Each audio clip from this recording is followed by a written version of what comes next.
everybody, and welcome to another episode of Reluctant Hero Podcast. My name is Pauline Duggold. I am the peak performance and creativity coach, and I have been creating this podcast with an intention to share inspiration with you by sharing the stories of others who are also on their hero's journey, because I believe we all are on the hero's path in some form or another.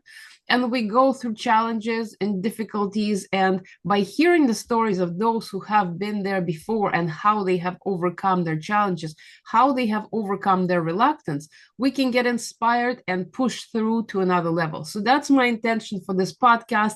And I interview guests who have been there so they can share some of the wisdom that we all have gathered. So in this episode, we have a good friend of mine, Len Rothman. He is an executive coach for leaders in large organizations, and I've known him for quite some time. We met on the basis of learning about peak performance and flow state, and I'll let Len to introduce himself more deeply about what he does and who he is.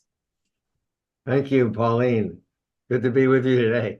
I come out of corporate America. I spent 25 years in the high-tech world in corporate America, and the major experience of the flow state happened while I was there. I was also, in high school and college, I was an athlete. So I fell into the flow state, into flow. When I talk about the flow cycle, I mean the whole cycle of struggle, release, flow, recovery. A lot of times people say, well, you can't stay in the flow state forever. Well, that's true, but we are in the flow cycle. And it's maybe a challenge that the third portion of the flow cycle is flow, that the terminology gets mixed up, but it's true. We don't stay in the flow, but we are in the flow cycle. So as an athlete, I had that experience, even though I didn't know what it was. I was just performing and felt good. And for example, when I'd get up I played baseball in high school, and I could feel, before I even got up, I could feel the ball hitting the bat. I could feel it. And I just felt comfortable. That's about all I could say is I was ready, and that's the mood it put me in. And then I had my major experience about flow when I was a corporate leader.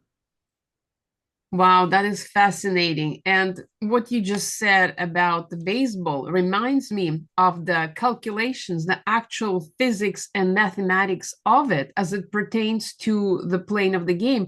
The ball, it's been measured, flies with a speed that our vision cannot really register. So we cannot react towards catching or hitting that ball. It has to be a subconscious movement.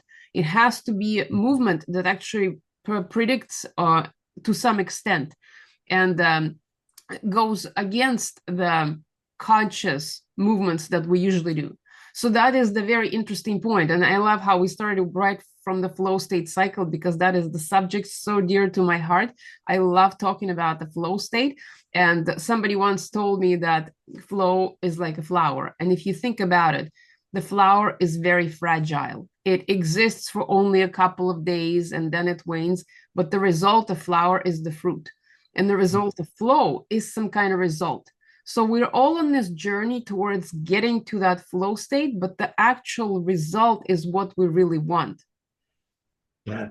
We can talk, we're going to get into more detail, I know, but because of what you just said about baseball and the speed of the ball and how a batter has to react, there's a lot of discussion around and experience from and literature about the flow state, meaning there has to be this balance of skill and challenge. And in a way, to me, there's much more to the flow cycle certainly than I know. And there's the example, because you just said it. And I'll give you an experience that I had that in no way did I have the skill. I definitely had the challenge when I tell you about this.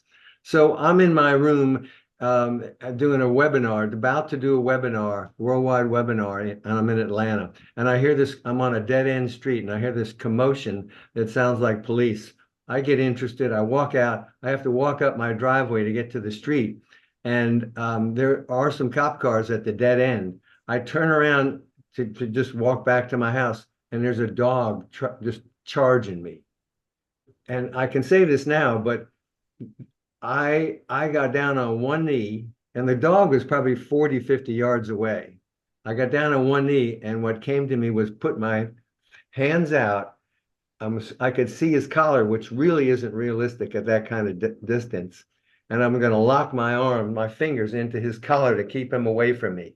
And sure enough, he just barrels right at me. I catch him just like that. And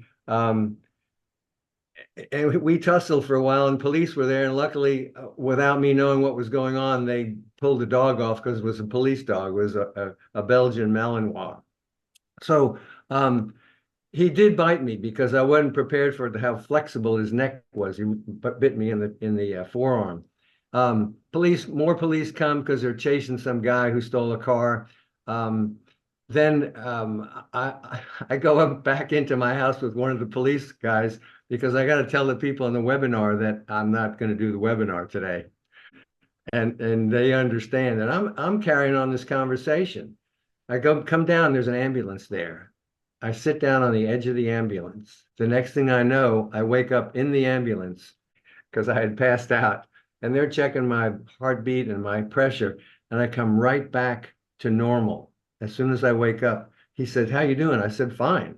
And he said, "Well, good, because your heartbeat and your pressure is normal." And so that whole experience of doing that had to happen in what we're talking about, because I didn't have the skill for that. And yet, and what in a way, the real outcome for me is that it didn't represent a trauma, a traumatic event. And people said to me, "Well, how come you didn't run?" I don't know why, because I would have really gotten messed up, or if I'd have stood up, I would have gotten messed up, and all that took care of, protecting me. So that's the power of the flow cycle. So I'm struggling when I see the dog. When that comes to me, what to do, that's the release.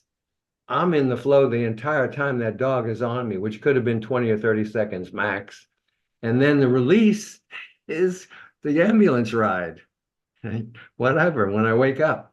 So I don't know what you get from that, but we can talk about more traditional ways of looking at flow, but that's the walking up to the batter's box and feeling the ball hit the bat.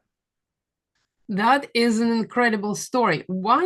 First of all, to encounter that dog is the worst dog you can encounter. Police don't use it for nothing. That Right. dog is crazy. It is crazy flexible, and Oh, it's ridiculous. yes. Yeah, so that's number one. So if on some level you were aware of the type of dog you were about to encounter, then that whole experience might have been, even on subconscious level, it could have been constituted as some kind of near-death experience, which True. reminds me of the paper that Stephen Kotler and some others just wrote recently about the difference between the post-traumatic stress disorder and the post-traumatic growth, which determines where you're going to go. That flow state can either move you into the direction of growth or have you experienced everything moving smoothly, or it can create stress for months after. And that Right. is the fine line that we are kind of playing with here, with this flow state and near death experiences and our capacity to process information that's coming towards us. It can either create this flow state where we're moving with the event as one, or it could be a complete disaster. Your summary encapsulates my experience as I'm rethinking through it, or not reliving it, but remembering, And the other power, the power of going into being in flow, literally in flow, is when there's so much learning that comes from that we because of our somatic intelligence that is occurring in the moment, the the unspoken language, all that. So, and that is in the recovery state, all that learning is just digested and it's embodied. Some of it we know like right away, and some of it comes up to use much later. So we can't even calculate the amount of knowing that comes from being in flow at the moment. Well, that's exactly the point. And military has been using flow state to train people there for some time now, because they found that when you're in that hyper aware, hyper focused state, you learn much better and you retain information much better. And that's associated with emotional learning, how we process information and everything that gets recorded and then passed down into long-term storage memory. Yes.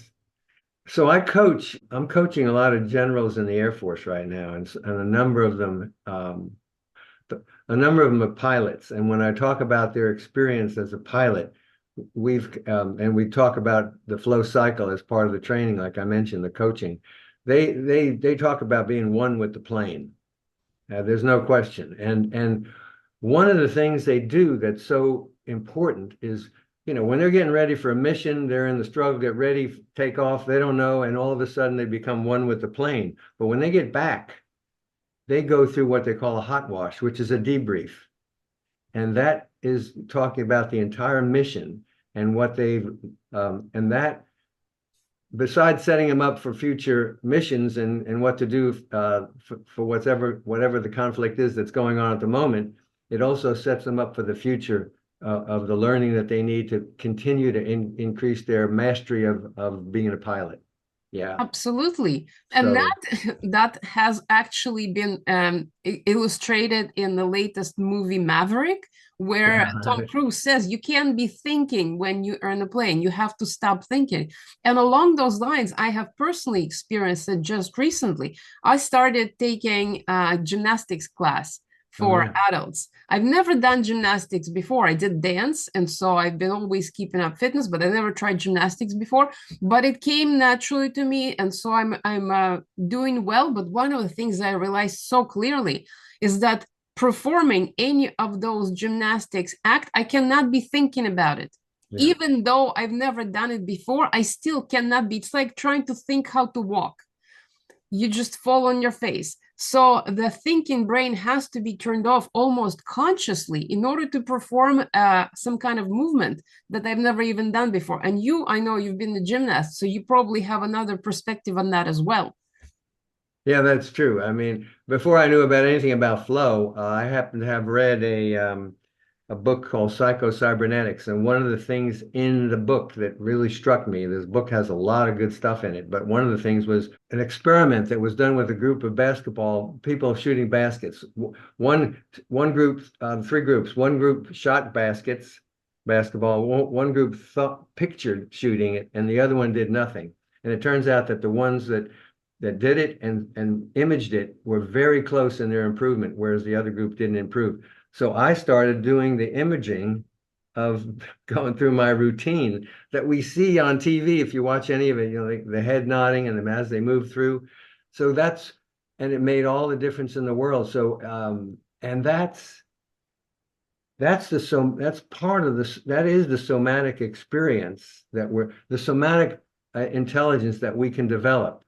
That's why finding our flow is learnable and or rediscoverable if we've been out of it. And the only reason we have to rediscover it was been in struggle too long because we're always in the flow cycle. Well, that's exactly the point. We are in struggle a lot because of overthinking that creates the stress that puts us into the beta brainwaves and continues keeping us in struggle. And what I keep always emphasizing is that understanding the flow cycle and understanding the ability to shift between those stages, just knowledge about it helps to improve, because we all have capacity for flow state, and it has deep reasons for us to continue being involved with it, and we can actually improve it. Yeah, the movement from struggle to flow is comes because of release, that portion of the flow cycle. And as a coach, part of the release is when I'm speaking to someone and I reframe something, even though I'm not sure how it's going to land, but I can see see another versions. And when I speak it, they say, "Oh yeah, I never thought of that." And they're gone. They're into flow. Reframing, whether we do it ourselves or with someone else, is a release trigger, as I'm going to call it. Instead of a flow trigger, I'm saying release trigger, because release, there's things we can do. As an athlete, you start warming up, and when our body is warmed up enough, we release and get into flow. When the competition starts, hopefully we've done whatever it's necessary to get into flow because we've released. In my leadership work and in my corporate work I did, I would prepare for a meeting and figure out an outline or think through what I want to accomplish. And as soon as the meeting was ready to start, I realized there was some moment I would realize there's not much, I can't think of anything else to do. Just walk into the meeting and start. And that's that moment of release. It's really interesting. We have the language, but we sometimes don't trust it. But if we hear it, that's the challenge. I can hear myself saying, I don't have anything else I can think of, just like getting ready for today. I couldn't think of anything else special to do other than be here. The release is there's so many things. Well, Einstein, said that he would hop, when he was stuck, he'd hop in a boat and go row his boat. That's a release and come back. Or we shut it down for a moment and just do something else for a moment, and we release and the ideas come back. When we go to sleep at night and we wake up with the solution or the answer, that's a different kind of release. Sleep can also be recovery, but the point is, some of these things that we do are both part of recovery, but they're also release triggers, and that's important for us to know, because I think my experience is we have control over the release triggers. So if I'm in struggle, I'm hassled, something's going on. If I can come to the awareness that I'm in the flow cycle, the struggle phase, just that moment of coming to realization starts the movement, lowers the cortisol, increases the nitric acid, whatever it is, etc. So our body changes, our body chemistry starts to shift. Absolutely. And I've also spent quite a number of years on the racetrack dealing with working with athletes, with the race car drivers. And I remember seeing them clearly. They would prepare and they would get into that struggle. They would increase their kind of body tone before jumping in the car. They would usually do exercises or do some kind of activity to build themselves up. But then at the start line, when they're sitting there waiting for the green flag to drop, when they're waiting for the lights to turn green, that is the moment of release. When there's nothing else to do, they're sitting in the car, they're ready to go, and they're letting everything to fade away. And then they start racing. That's the flow. That's it. You're right. I'm watching Formula One now, so I know a lot about what you're talking about. That's great. Yeah, and so it's very interesting. So now that we on that same page, I can bring another topic of discussion regarding the Formula One, because I've observed, obviously, every driver talks about being in flow state. They are pretty aware of that. But what I also discovered is that particular sport probably has the most capacity for staying stuck in struggle because of all the criticism, because of all the ego, because of the incessant chatter on the radio and the control that the drivers give over to the teams. The team principal pretty much has the control of how fast the driver goes. That, in my opinion, that's a block to flow. So when you're constantly waiting for directions, that is not flow, that's like anticipation. Yeah. So another quick aside. Then I want to come back to my corporate stuff. But so I created a body of knowledge called Leading as a Way of Life, and it's based on it's based on the neuroscience of conversational intelligence, and it is for get into a conversation with a person I'm coaching for them to find their flow, connect to it. All right. So with that in mind, I started interviewing people, and a couple of people I interviewed, presidents of companies, the two guys, they did race car racing. And one of the guys, what he told me, for example, so he didn't have a pit crew, okay, but he runs at about 150 miles an hour. And in a race car, all the indicators have pointers straight up. So only for a moment do they have to look to see that the car is performing, because all the indicators are up. And so there's only attack. There's not a speedometer. And the concept that they realize is they're driving for performance, not speed. If the performance is there, meaning everything's up, then I'm doing my best. The car's with me. And they do talk about the fact that when they're in the zone, that they can feel where the car is next to them, behind them, in front of them, whatever. And if happen to be in front, their vision is way down or at the curve or whatever it is. So all that is at play, which is what you're saying. Yeah. One of the things is that on the racetrack, speed number has no relevance whatsoever. If you're on a road racing speed track, the speed limit is only applicable on the highway. On the racetrack, it has no difference. The only thing that matters is the RPMs and how your traction is feeling, really. So that totally makes sense. And what I've observed from small races to large races is that people in small races, even if they don't have a pit crew, they can be more in flow than people with larger budgets, larger teams, and more attention on them. Yeah. I want to mention what happened, the flow state, the flow experience that I had while I was in a corporate leadership position, because that's what's really informed me for all the work that I'm doing now. And for about 7 or 8 years since I developed leading as a way of life, that conversational intelligence, to develop our somatic intelligence. That's what it's all about, is develop our somatic intelligence so we can feel and the difference between we come to know flow and we come to know struggle. So as soon as we feel that contrast, we know there's something we need to do to release. When this experience happened to me, it went on, as best I know, for 7 weeks, 24/7, 7 weeks. And people say, you can't be in flow that long. Well, no, I wasn't in flow that long. I was in the flow cycle all the time. It just kept the timing of it. And sleep was a total recovery. When I woke up in the morning, I knew exactly what to do. It was like a download of everything that needed to be done. But at the end of the day, there was nothing for me to do. It was really everything that needed to be done was done. But what happened, and I want to emphasize this about the power of working, doing what's necessary to develop the mastery of our flow cycle that's innate. So some of the stuff that happened to me is that earwax went away, plaque in my teeth went away. I stopped wearing glasses. I stopped wearing a watch. I stopped wearing sunglasses. Still don't wear them. This was multiple decades ago. So all lines on my face went away. So all this physiological stuff happens when we're because of being in the flow cycle.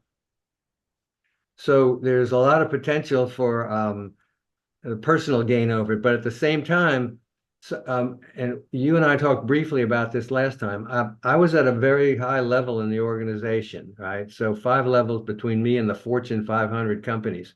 So a lot of times my main function was to go into the large companies when there was a problem and work out to make sure everybody was, the client was happy.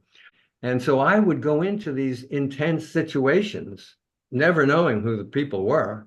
And I would just get into this conversation, and I could, because I was definitely moved into flow. On the way there, I'd be struggling because I didn't know if I could do it. But then when I got into the room with whomever it was or a group of people, boom, I'd move to flow. But what would happen, and this is my learning, this is what I come to know, is wherever they were, wherever the intensity of their concern, what they were struggling with, my somatic intelligence would meet them wherever they are. And words would just come out of my mouth, almost from my solar plexus out. I don't know where they'd come from because I'm in flow. And it would land on them, and we'd get into this conversation and settle things. And so I ended up being, asked to come into many tense situations, which I didn't even think one way or the other, but that's what was happening. And so the notion of conversation, when we speak, it is, and maybe I don't know how it's happening right now between you and me, but when we speak, it's about finding this connection so that we are in group flow. We're in partnership of what we're doing in the moment right now. Yeah, it's very good point that you're making about the group flow and how you have to match people first with where they are. I mean, all the communication methods indicate that this is what you have to do first if you want to resolve the conflict, if you want to communicate better or get some kind of influence happening with another person. And I'm actually curious to see what the correlation between just being in the group flow versus negotiating with somebody on something, because it's very similar dynamic. And I wonder if you have any specific examples or maybe even general abstract examples of resolving negotiations by getting down on their level and then matching that frequency and using nonverbal communication and getting into the flow and then seeing what comes out. I'm smiling because I do have what I hope is a good example. So I'm in this position that I'm telling you about, and I get called. The senior vice president of marketing calls me up and said, "Hey, I'm in Atlanta. You got to go up to Pittsburgh and work with Mellon Bank because they want to throw our equipment out." And I said, "Okay." And I don't even know these people. And I find out, so I start going through talking to as many people as I can to find out what the problem is. Really, nothing makes sense. And I find out that my boss is the guy that sold it 5 years ago. So that's really interesting in itself. So I go up there. I fly up to Pittsburgh. I made the appointment through the senior vice president's executive administrator. And I walk into what is the boardroom, and there's 5 bankers on one side, 5 bankers on the other side. The big guy's at the other end of the table, and I'm at one end of the table. And he turns to me, and I'm summarizing. He said, "What are you going to do about this?" And right then and there, I say, something just happens in the moment. And I say, "You mind if I ask a few questions first?" And he says, "Sure." So from the flow state, I don't know any of these 10 bankers. All I know is that the equipment is working okay. I start asking questions of each person, and they're in different departments using the equipment. I ask a question, and then I go to another person, and it's all random until I finish all 10 people. And I don't doubt that flow was directing me from person to person to person. I don't even doubt that energy was there, which moved me to the right person. But I don't have any, it certainly wasn't a conscious thing. So I finish all 10 people. I turned to the guy. I said, "Well, you've heard it all. What do you want to do?" And he turns to everybody, and slowly everybody's eyes go to him. And then he says to me, after they talk for 2 or 3 minutes, and he says, "Look, this guy over here, he's my contracts guy. Get with him and we've got this settled." So that whole negotiation was about an hour and a half. And everybody lived happily ever after.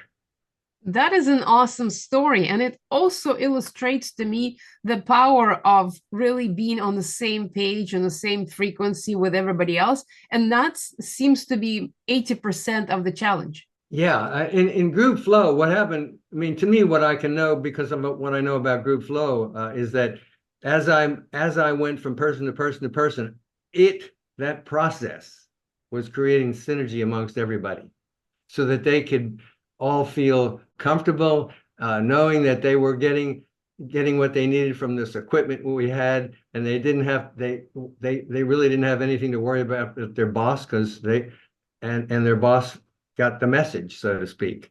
So all that is created from, and it's only created, I mean, I'm thinking out loud, it's only created because I'm in the flow. And it's remarkable how it brings synergy to an entire group. Right. Yeah, absolutely. And in addition to that, we actually have some tools and knowledge about the group flow and the triggers that can help people get in there more consciously, such as, for example, the equal participation is one of the triggers where people feel heard and understood and they feel comfortable. And familiarity is when everybody knows each other and kind of familiar with the situation, or they familiarize themselves with each other throughout the process. And then the yes and improvisation technique. Those 3 things, there are 10 more, but those 3 things, I think they're the major ones that people can rely on. Just say yes and, don't stop them with a no buts. Have everybody participate equally and have some familiarity brought in. Yeah.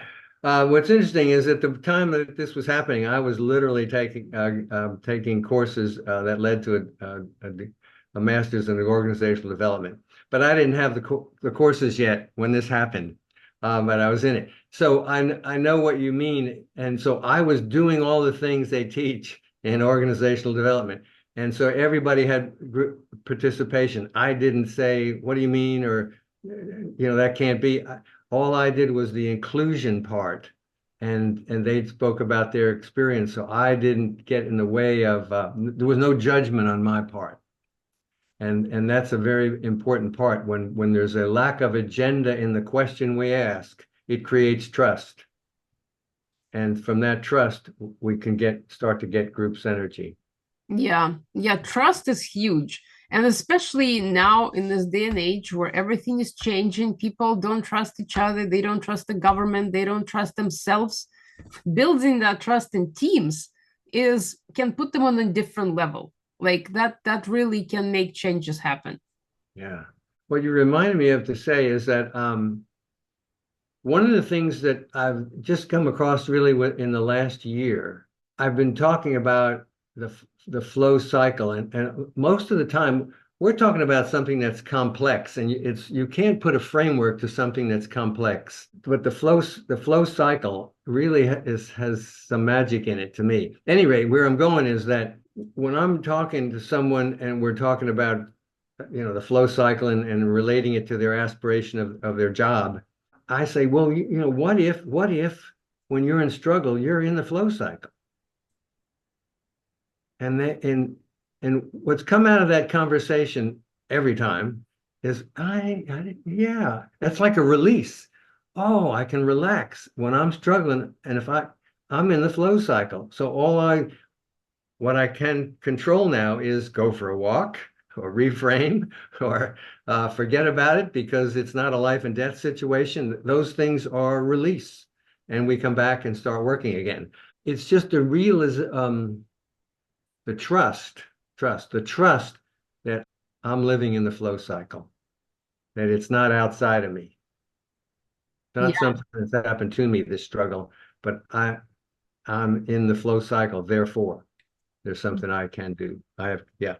Yeah, exactly. It's a release and it's a relief because I think people resist the struggle a lot. Like they have some kind of Yeah. expectation that the flow should be easy and flowy all the time. And if you're struggling and you're not that, but it is required. The struggle phase is required in order to build the tone in the system in order to actually lead. Just like the flower cannot actually be created without the struggle of the seed bursting forth. Yeah, and this was in working with the Air Force people, and especially the folks that have been pilots, and they tell me about their hot wash, the debrief. And it's my experience too of going through being in a flow state during a day of leadership, is that when we when we do a good job on the recovery portion, it sets up our chemistry to minimize the impact of the next struggle phase. Our chemistry is in good shape, if I had to put it that way. And so it minimizes it. And really, and when I was had that experience that I told you about, my struggle would be, what do I want to do today? And then it came to me. That's it, because the recovery was so good. So to me, there's not enough emphasis on the value of recovery. And I can't speak to the way to do it right, but I know things we can do. But when we do it, when it happens, our body chemistry is ready for the next flow cycle. Absolutely, because the flow state depends on chemistry. It's not dependent on exterior circumstances. It is dependent on the internal state of the physiological organism. And that's why I love how Stephen Kotler always talks about how the psychology doesn't scale, biology is the only thing that you can scale and apply because those biological organisms, Yeah. they can be fine-tuned individually in order to optimize the chemistry of each person so that their recovery is unique to them in order to bring their own chemistry to their baseline so they can perform at their best. At their best. Yeah. So where can we take this conversation in the time we have that can be might be of value to people that are watching this? Well, I think we have already provided a lot of value to through all the things we have discussed, especially by looking at the group dynamics and how it's possible to have flow state and how it improves organization performance and performance of each individual within that organization. So I think that's a huge value already. And so if there's anything further you can tell people who are leading teams, who are Oh yeah. entrepreneurs, who are working with others, who want to improve their team dynamics through inclusion of the flow, what would that be? Yeah. This job I was telling you about, I was in it for 3 years. And during the first 2 years of it, I was in that program to get my master's in OD, organizational development. And I had to write a thesis. The company was starting to slide. And I ended up writing my thesis on how to succeed in down economic times. And all the people that reported to me through up down to the customer level were the guinea pigs. They didn't know it, but I wrote it about that. So, but here's my point is that because I was living everything I just told you, I was living it. What I had control over, we maintained a 98% headcount level, whereas some of my peers were losing people because the company was sliding and people were leaving. We were over 100% in our revenue basis, and we were profitable. Everybody around me was happy, and we were making our numbers. That's how I put it. When you have a job in a company, it doesn't get any better when you're happy and you're making your numbers, whatever it is. So what we're talking about really can happen. And when I got the job, I went into overwhelm because I had never had 5 functions reporting to me in 5 levels between me and the Fortune 500 customers. So I went into struggle. But my aha moment, the release was, I got to make this work for everyone for it to work for me. And that statement had much more energy in it than just a statement. It was an aha moment. And it propelled things like when some Providence moved, because a few weeks later, some people from this school that I ended up in the master's program knocked on my door and said, would you like to take these leadership development? And I said, sign me up, because and so much synchronicity happened. In that moment, if we can find our aspiration, not just a goal, because an aspiration sits in a different place in the brain than where a goal is done. So, and the aspiration provides an untapped energy, because it's a place we want to evolve to. Therefore, it becomes a great source of energy that we don't have to pay attention to.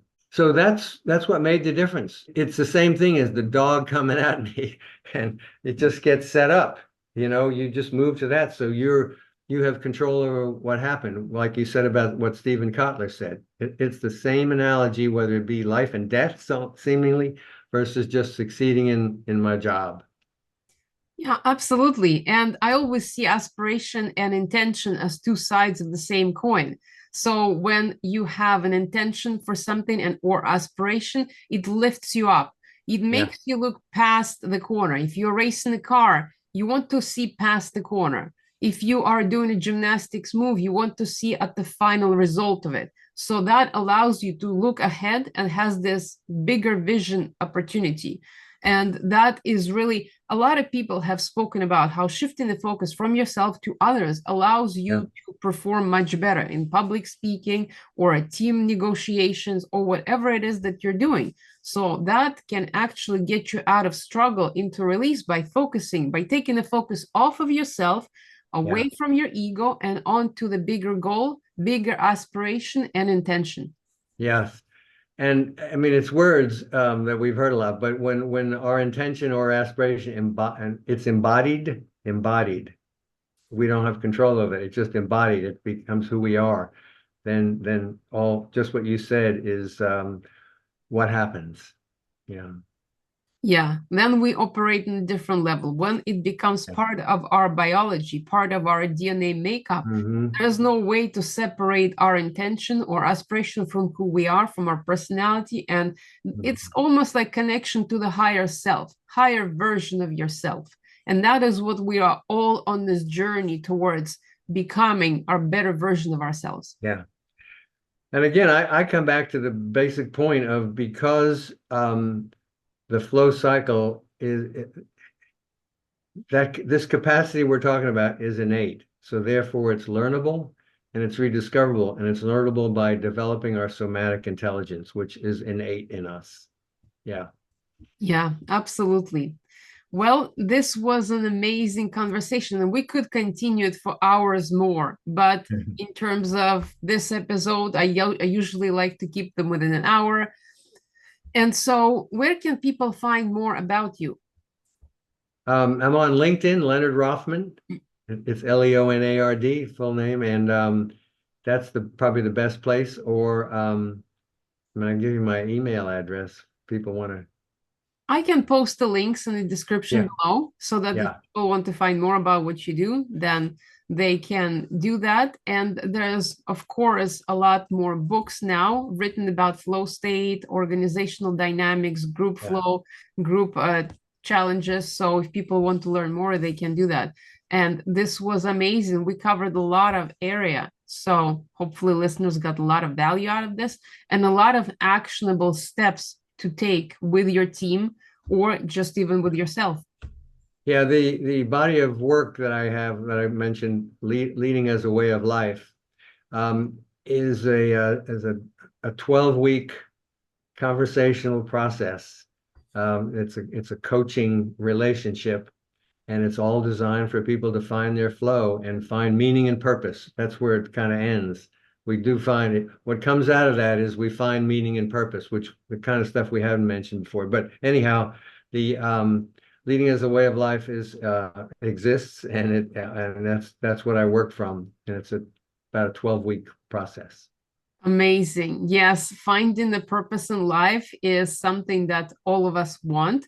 And Yeah. usually it is the purpose of the hero's journey in order to discover your purpose and then to give that purpose away as a gift to the outside world.